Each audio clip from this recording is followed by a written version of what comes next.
नमस्कार, जय भीम. मी advocate doctor Siddharth Kamble, दैनिक बहुजन सौरभचा मुख्य संपादक. बहुजन सौरभ यूट्यूब चॅनलमध्ये सर्वांचं स्वागत. आज 14 मार्च 2024. चीफ इलेक्शन कमिशननी जेव्हापासनं रिसिग्नेशन दिलं तर त्यावेळेस संपूर्ण देशाचं लक्ष लागलं की त्याच्यामागचं कारण काय होतं.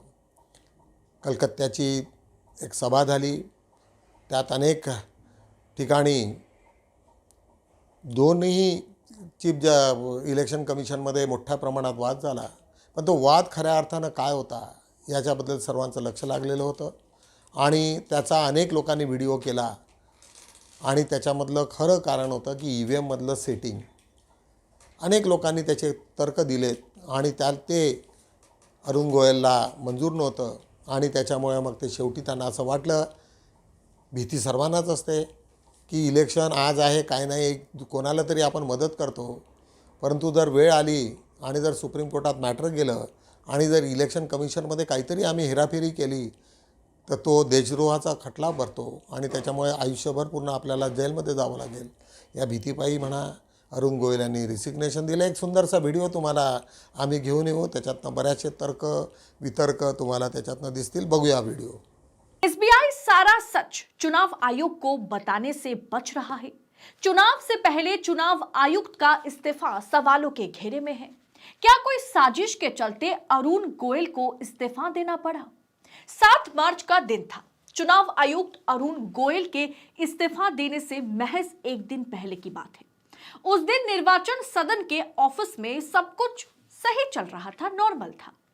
इस दिन अरुण गोयल ने मुख्य चुनाव आयुक्त यानी कि राजीव कुमार के नेतृत्व में चुनाव आयोग की बैठक में भाग भी लिया था. इस दौरान अंतर्राष्ट्रीय मीडिया के पत्रकार भी मौजूद थे. न्यूयॉर्क टाइम्स, अल जजीरा, वॉशिंगटन पोस्ट, ऐसे तमाम मीडिया आउटलेट के पत्रकार उस मीडिया जो प्रेस कॉन्फ्रेंस हो रही थी वहां पर ये तमाम तरह के पत्रकार मौजूद थे. इस बैठक का इंतजाम खुद विदेश मंत्रालय की तरफ से किया गया था. लेकिन ठीक इसके एक दिन बाद गोयल ने राष्ट्रपति द्रौपदी मुर्मू को अपना इस्तीफा सौंप दिया. क्यों इस्तीफा सौंपा? वो भी तब जब चुनाव आयोग, state bank of India, supreme court, Narendra Modi की सरकार इलेक्टोरल बॉन्ड को लेकर के एक मामले में फंसे हुए हो. इससे पहले 4-5 मार्च को मुख्य चुनाव आयुक्त राजीव कुमार और गोयल यानी अरुण गोयल चुनाव की तैयारियों का जायजा लेने के लिए पश्चिम बंगाल की यात्रा पर थे. खबर यह है कि दोनों की मतविरोध बंगाल में ही तूल पकड़ लिया था. चुनाव आयोग आम चुनाव की तैयारियों के लिए इन दिनों अलग अलग राज्यों में केंद्र शासित प्रदेशों में दौरा कर रहे हैं. सूत्रों ने बताया कि गोयल ने इस यात्रा से पहले उनकी तबीयत थोड़ा खराब होने की शिकायत थी. हालांकि तबीयत खराब होने के बावजूद भी अरुण गोयल ने 4 मार्च को चुनाव आयोग की अलग अलग संगठनों के साथ बैठक में भाग लिया. यह मीटिंग रात लगभग 8 बजे तक चली थी. 5 मार्च की सुबह चुनाव आयोग के अधिकारी कोलकाता के ओबरॉय ग्रैंड होटल में रुके हुए थे. बंगाल में चुनावी प्रक्रिया को लेकर के राजीव कुमार, अरुण गोयल के बीच मतविरोध यहीं से शुरू होता है. आप ये कह सकते हैं कि यहीं पर खत्म होता है. बंगाल में लोकसभा चुनाव की प्रोसेस को लेकर के अरुण गोयल मुख्य चुनाव आयुक्त यानी chief election commissioner Rajiv Kumar से सहमत नहीं थे. लेकिन दोस्तों, राजीव कुमार किसी भी ऑब्जेक्शन पर, अरुण गोयल की किसी भी ऑब्जेक्शन को मानने से राजी हो ही नहीं रहे थे. वरिष्ठ पत्रकार अशोक वानखेड़े ने यह दावा किया कि उनके इंटेल ने उन्हें यह जानकारी दी कि राजीव कुमार अरुण गोयल की किसी भी ऑब्जेक्शन को सुनने की मूड में थे ही नहीं. ऐसा लग रहा था कि राजीव कुमार जैसे किसी के इशारे पर काम कर रहे थे. Chief election commissioner Arun Goel से ऐसा कुछ करवाना चाहते थे जिसके लिए अरुण गोयल तैयार नहीं थे. तो इस बहसबाजी के बीच गोयल ने 5 मार्च को दोपहर 12 बजे कोलकाता में चुनाव आयोग की प्रेस कॉन्फ्रेंस में शामिल नहीं हुए. चुनाव आयोग की प्रेस कॉन्फ्रेंस के बाद बाकी अफसरों के साथ गोयल भी वापस दिल्ली आ गए. विस्तारा फ्लाइट नंबर UK 778 से वो सभी एक साथ कोलकाता तो लौटे, लेकिन दूसरे ही दिन उन्होंने ऐलान कर दिया कि अब वो चुनाव आयुक्त बनकर नहीं रहना चाहते. ये फ्लाइट जिसके बारे में मैं बात कर रही थी, विस्तारा की फ्लाइट 5 मार्च को दोपहर 3:25 में कोलकाता से रवाना हुई थी। अगले ही दिन 6 मार्च को गोयल ने निर्वाचन सदन के ऑफिस में काम करने वो गए।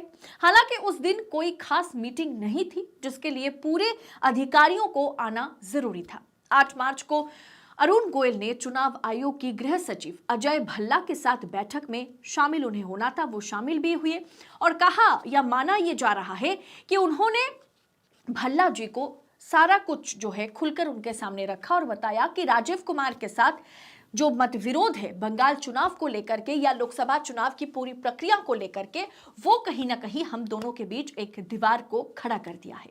इस बैठक में सुरक्षा कर्मियों की तैनाती को लेकर भी चर्चा होनी थी, जो हो नहीं पाई। चुनावों के लिए बेहद अहम काम होता है, चुनाव से पहले चुनाव आयोग के पास होता है, लेकिन वो काम कहीं ना कहीं जो है ठप होता हुआ नजर आ रहा था। इस बीच बैठक से पहले ही गोयल ने अपना इस्तीफा राष्ट्रपति को भेज दिया है। लोग सवाल उठा रहे हैं कि क्या ईवीएम में धांधली करना चाहता था चुनाव आयोग, या किसी के कहने पर, किसी के इशारे पर चुनाव आयोग ईवीएम में कुछ गड़बड़ी करना चाहता था? क्या कुछ और प्लान कर रहा था चुनाव आयोग, ताकि तीसरी बार के लिए प्रधानमंत्री नरेंद्र मोदी ही प्रधानमंत्री बने, प्रधानमंत्री के लिए वो चुने जाए? ईवीएम मैन्युफैक्चर करने वाली कंपनी में भाजपा के ही पदाधिकारी बैठे हुए हैं दोस्तों। मोदी जी को रबर स्टैंप चुनाव आयुक्त ही चाहिए। ऐसे में कोई भी ईमानदार अफसर मोदी सरकार के साथ या उनके आगे नतमस्तक होकर ज्यादा दिन तक काम नहीं कर सकते। क्या यही वजह है कि अरुण गोयल, जिनके सामने एक आप कह सकते हैं कि सुनहरा भविष्य खड़ा था, क्योंकि उन्हें इसके बाद चीफ इलेक्शन कमिश्नर का पद दिया जाता और वो 2027 तक सीईसी के तौर पर यानी चीफ इलेक्शन कमिश्नर के तौर पर उस पद पर बैठ सकते थे, लेकिन उन्होंने क्यों इस्तीफा दिया? क्या वाकई राजीव कुमार के साथ उनका जो मतविरोध है वो बढ़ता चला जा रहा था? क्या वाकई चुनाव आयोग नरेंद्र मोदी की सरकार के इशारे पर कुछ ऐसा काम करना चाहता था, कुछ ऐसी धांधली करना चाहता था जिसके साथ अरुण गोयल जो है वो कहीं ना कहीं असहमत होते हुए नजर आ रहे थे? पश्चिम बंगाल की चुनावी प्रक्रिया को लेकर के दोनों में इतनी बहस हुई, मतविरोध इस कदर पहुंच गया कि अरुण गोयल को इस्तीफा देना पड़ा। आखिर चुनाव आयोग चुनाव को लेकर के क्या कुछ प्लान कर रहा है और किसके इशारे पर प्लान कर रहा है, इस पर भी एक बड़ा प्रश्न चिन्ह खड़ा हो गया। नेहमीप्रमाणे बुद्धा या सिरियलमधनं एक छोटीशी क्लिप्स आम्ही घेतली आहेत। तुम्हा सर्व लोकांना माहिती आहे की राजा प्रसन्नजीत आणि कपिल वस्तूसोबत नेहमी भांडणं झाले शेवटी, पण त्याच्या आधीची परिस्थिती ही वेगळी होती।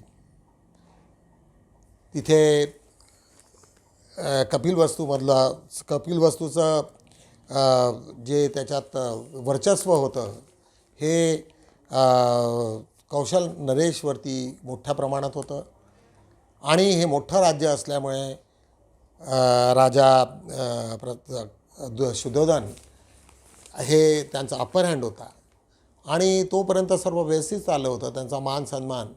एक तसाच एक प्रसंग तुम्हाला दिसेल की राजा प्रसन्नजीत, राजा नव्हताच त्यावेळेस, एक प्रसन्नजीत हा त्यांचा सुपुत्र, त्यांचा एक सत्कार सुरू असतो त्याच्यात की एका वयात आल्यानंतर एक पूजा असते, त्या पूजेमध्ये सहभागी व्हायसाठी राजा शुद्धोधनाला बोलवण्यात येते आणि त्याच्यात तिथे त्यांचा अपमान होतो। अपमान होणं म्हणजे जिथे बसवायला पाहिजे ते बसत नाही, त्याच्यामुळे छोट्याशा गोष्टीमुळे तिथे खूप नाराजगी होते आणि शेवटी मग ते मॅटर नरेश कौशल त्याला हँडल करतात आणि ते संपते।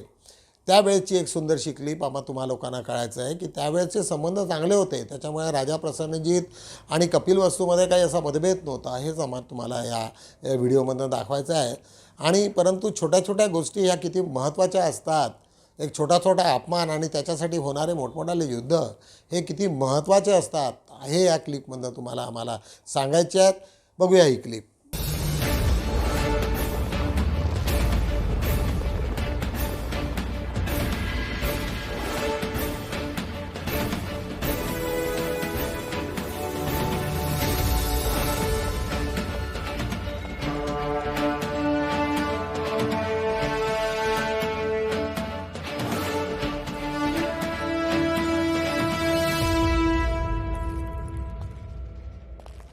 महाराज शुद्धोधन, कौशल राज्य में आपका स्वागत है।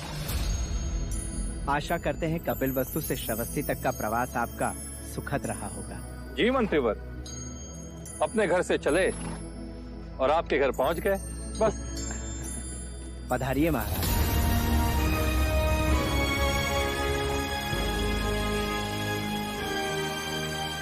महाराज शुद्धोधन पधार रहे हैं।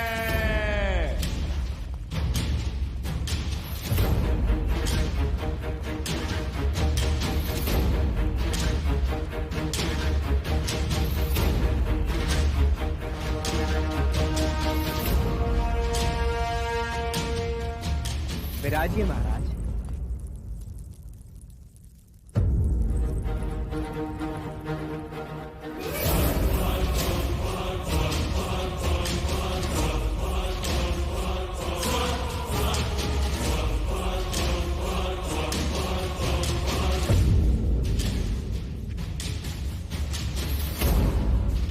भाई महाराज, ये व्यापार समझ नहीं आया। गणराज्यों में आपसे बड़ा कौन है? इसके लिए वो सिंहासन रिक्त रखा गया है। महाराज दंड पानी पधार रहे हैं।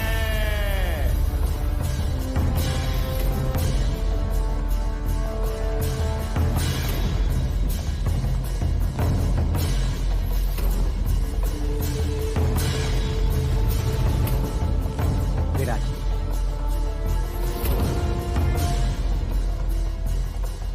मंत्रीवर्य, यह हमारा अपमान है। आप भली भांति जानते हैं कि शाक्य कुल के महाराज शुद्धोधन है और हमारी छत्र छाया में गणराज्य के सभी राजा आते हैं। क्षमा करें महाराज, परंतु राजा दंडपानी कौशल राज्य के घनिष्ठ मित्र हैं। तो क्या उनकी मित्रता की आड़ में आप हमारे महाराज का अपमान करेंगे? अब हम यहाँ एक क्षण भी नहीं रुक सकते। महाराज रुकिए।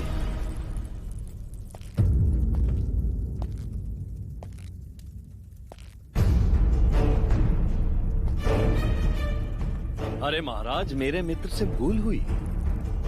आप मेरे आसन पर विराजे। आप औहदे में हमारे महाराज हैं। अगर इतना ही ज्ञान है तो आपको भी सभा को अभी त्याग देना चाहिए। मैं आपसे क्षमा मांगता हूं महाराज शुद्धोधन। आइए, आसन ग्रहण कीजिए। जहाँ मान नहीं वहाँ स्थान नहीं दंडपानी।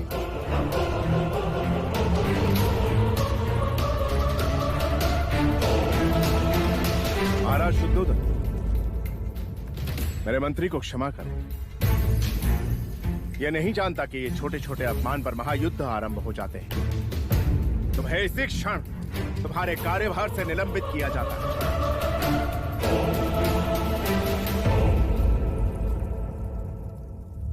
महाराज, आप चाहे तो इसी घड़ी इसकी गर्दन इसके धड़ से अलग कर दीजिए, किंतु आप प्रसन्नजीत को आशीर्वाद देकर ही यहां से जाइएगा। यह मेरा आग्रह है कि आप हमारे अतिथि विशेष के रूप में राज्याभिषेक के साक्षी बने।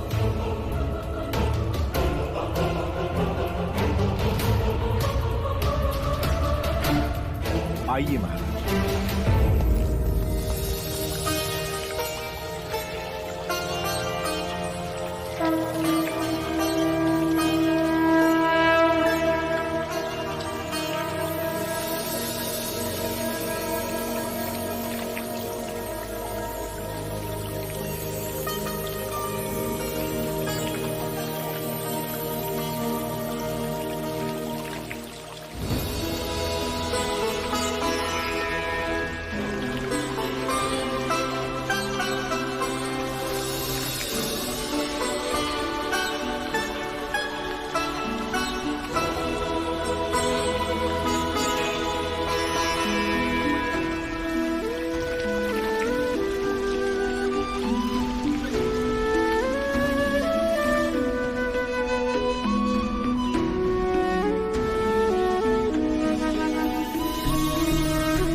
जीत की जय, महाराज प्रसन्न जीत की जय, महाराज प्रसन्न जीत। भाई महाराज क्या हुआ? कुछ नहीं अनुज, मैं अचानक सिद्धार्थ का राज्याभिषेक देखने लगा था। तथास्तु, जब सिद्धार्थ सजेगा तो सारा भारत वर्ष देखेगा। नेहमीप्रमाणे दैनिक बहुजन सौरभचा आढावा आपण घेणार आहोत। आज बहुजन सौरभमध्ये सर्व महत्त्वाची बाब म्हणजे सुप्रीम कोर्ट बार असोसिएशननी एक पत्र पाठवलेले प्रेसिडेंट ऑफ इंडियाला मुर्मूला आणि त्यांना विनंती केलेली आहे की सुप्रीम कोर्टाने तो दिलेला जजमेंट आहे की सर्व लोकांचं नाव हे करावं, प्रकाशित करावं, याच्यावरती तुम्ही रोक लावा, जेणेकरून याचे येणारे जे परिणाम आहेत ते मोठ्या प्रमाणामध्ये सरकारच्या विरोधात जातील, अशी ही एक सुंदर त्यांनी प्रेयर केलेली आहे मुख्य आपला यांना प्रेसिडेंट ऑफ इंडियाला। आणि ती बातमी आज आम्ही लावलेली आहे। म्हणजे सांगता येईल तुम्हाला की प्रत्येक ठिकाणी मोठमोठ्या संस्थांमध्ये हे ब्राह्मणशाही लोक किती घुसलेले आहेत आणि जर वेळ पडली तर ते जातीच्या नावाखाली कुठे कुठे जातील। म्हणजे जिथे सुप्रीम कोर्टाने हे केल्याच्या नंतर आता सुप्रीम कोर्ट काही हा इतका अपेक्स बॉडी आहे आणि त्यांनी सर्व निकाल दिला, त्याच्यावरती जर सुप्रीम कोर्टच्या वरती जर प्रेसिडेंट ऑफ इंडिया असता तर असं झालं नसतं। प्रेसिडेंट ऑफ इंडियालाही क्वेश्चन करून सुप्रीम कोर्ट त्यांना डायरेक्शन देऊ शकतो आणि तसंही याला आपला प्रेसिडेंट ऑफ इंडियाला तेवढे अधिकार नसतात, तो फक्त एक शिक्का मारणाराच असतो। परंतु आता ज्यावेळेस त्यांची तडफड झालेली असते अशा ठिकाणी ज्या पद्धतीच्या वेदना लोकांना होत असतात, ब्राह्मणशाहीला वेदना होत असतात, तर ते कसे तडफडतात याची एक सुंदरशी बातमी आज आम्ही त्याच्यात दिलेली आहे। इलेक्ट्रॉल बॉन्डची रक्कम PM क्लिनिक फंडात गेली असं त्यांनी म्हटलेलं आहे। आता पुन्हा PM रिलीफ फंड याच्यावरती पुन्हा अजून ती याचिका अजून डिस्पोज झालेली नाही आहे। शक्य झालं की ते एकूण एकच होईल आणि सुप्रीम कोर्ट पुन्हा त्याच्यावरती सक्त होण्याची शक्यता दिसते। काँग्रेसच्या महिलांस आता त्याच्याच खाली आज आम्ही एक बातमी घेतलेली आहे। काँग्रेसच्या महिलांसाठी 5 मोठ्या घोषणा। राहुल गांधी हे महाराष्ट्रात आलेले आहेत आणि महाराष्ट्रामध्ये त्यांनी ज्या घोषणा दिलेल्या आहेत त्याच्यात प्रामुख्यानं पहिली गोष्ट महालक्ष्मी गॅरंटी योजना, त्याच्यानंतर अर्धी लोकसंख्या पूर्ण अधिकार या योजनेअंतर्गत एक ती योजना, शक्तीचा सन्मान ती एक योजना, अधिकार मैत्री आणि 5वी सावित्रीबाई फुले वसतिगृह, अशा ह्या 5ही योजना काँग्रेसने तुम्हा सर्व लोकांना दिल्या की आमचं जर सरकार आलं दिल्लीला किंवा एनडीएचं सरकार जर आलं तर निश्चितच याचं आम्ही इम्प्लिमेंटेशन करू।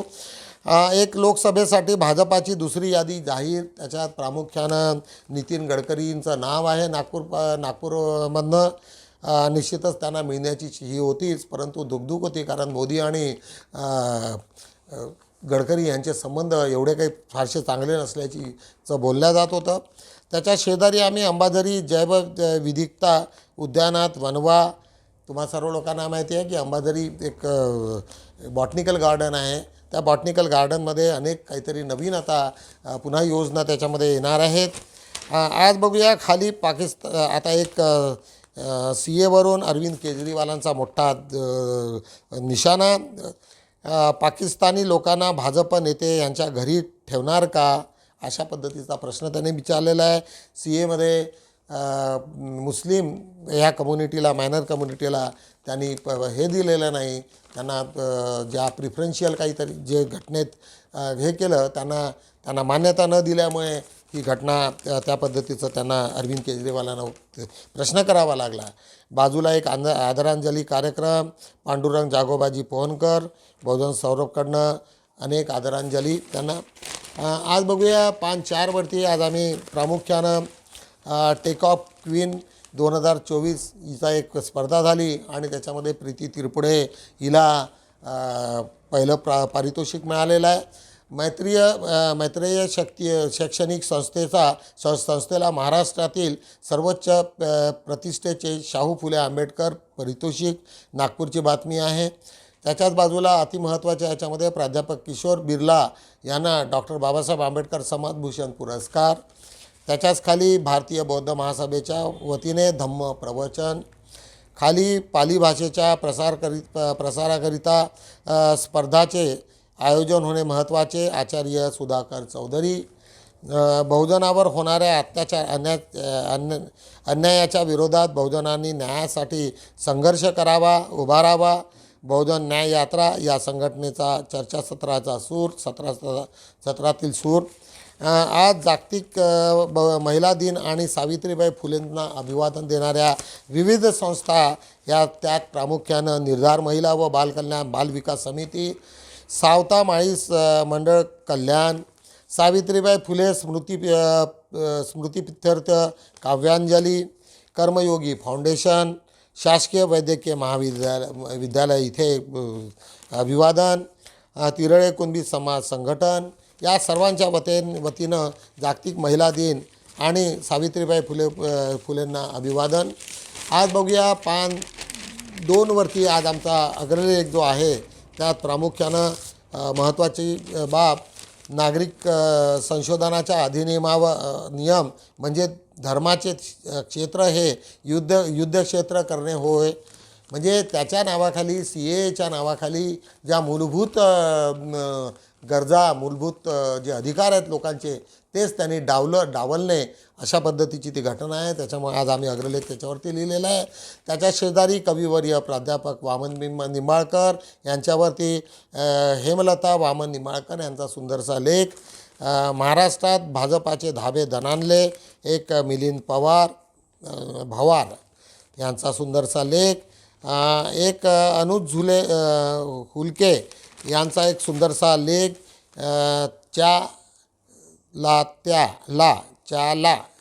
चहाच्या विरुद्ध ला अशावरती त्यांनी एक सुंदरसं एक आपली मांडणी केलेली आहे आणि एक कार्टून दाखवून त्यांनी आपलं जे मत आहे ते त्याच्यात प्रदर्शित केलेलं आहे. आजच्या वर्तमान स्थितीच्या संबंधात त्यांनी हा लिहिलेला आहे. आदिवासाचे मरण स्वस्थ होत आहे. आमचे मित्र प्राध्यापक डॉक्टर वामन शेळमाके यांचा लेख. सातत्यानं ते आपल्या याच्यावरती लिहित असतात आणि आज त्यांनी मोठ्या प्रमाणामध्ये आदिवासींच्या अनेक समस्यांवरती त्यांनी प्रखर लिखाण केलेलं आहे. प्रबोधन करणारे लेख MC बहादुरे यांचा हे आहेत. वाचकाचे मनोगत. एकांतात बाप रडतो एक सुंदरशी एक कथा अनंतायन ॲडव्होकेट अनंत खेळकर यांची छोटीशी एक हे आहे की म्हणजे माणसाच्या मन हे काय सांगत असते याच्यावरती एक सुंदरसं त्यांचं भाष्य आहे. मी पाहिलेला व्हिएतनाम श्रीराम बनसोड यांनी त्या व्हिएतनामचं जे झालेली दुर्दशा याच्यावरती एक सुंदरसं वर्णन केलेलं आहे. एकेकाळचं जे सौंदर्य होतं परंतु ते कसं नष्ट झालेलं आहे व्हिएतनाममध्ये. घटकाभर दलित भारतकारांच्या घरी घटकाभर दलित भारतकार त्यांचं पूर्ण नाव एक भारतकार धनाजी रामचंद्र बिराडे यांची एक फार जुनी एक आठवण मिलिंद मानकर यांनी लिहिलेली आहे. अनेक बाबासाहेबांसोबत त्यांचा जो संबंध आला आणि आज त्याच्यावरती त्यांच्या प्रेरणेने ते कसे घडत गेले याच्यावरती एक सुंदरसा लेख. एक त्याच्याच बाजूला मोदींना आज काही गोष्टी सांगाव्यासा म्हणतो एक विनोद दुआ यांनी सुंदरसा एक त्यांचा लेख आहे. आज त्याच्याच खाली आंबेडकर वाद्यांनी त्यांनी काय संदेश आहे. आज दुर्वास चौधरी रमेश जीवने यांचं एक संकलन आहे. आज सुंदरसा एक त्यांनी संकलन केलेला लेख मांडलेला आहे. अशा रीतीने आज आम्ही बहुजन सौरभचे 4ही पानाचं आम्ही एक रिव्ह्यू घेतलेला आहे. मला निश्चित आशा आहे की तुम्ही सर्व लोक यूट्यूब चॅनल आणि PDF मोठ्या प्रमाणामध्ये सर्क्युलेट करताय. ते तुमच्या सहकार्यामुळे शक्य आहे. निश्चितच मी आशा करतो की पुन्हा लाखो लोकांपर्यंत आपण गेलं पाहिजे. आपला PDF पोहोचला पाहिजे. मोफत आहे त्याच्यामुळे कोणालाही हे नाही. लाखोच्या संख्येने आपला पेपर वाचला पाहिजे. आज एकमेव पेपर आहे जो दलित बहुजनाच्या गोष्टी म्हणजे त्याचे सर्व वर्णन लिहितो आणि नॉन कमर्शियल आहे. त्याच्यात कोणाच्या बातम्या हे नाही आहे. काही कमर्शियल ॲक्टिव्हिटी शून्य आहे. त्याच्यामुळे काही ना काही छोट्या मोठ्या जाहिराती पाठवा हीच मी विनंती करतो आणि थांबतो. भेटूया उद्या. जय भीम.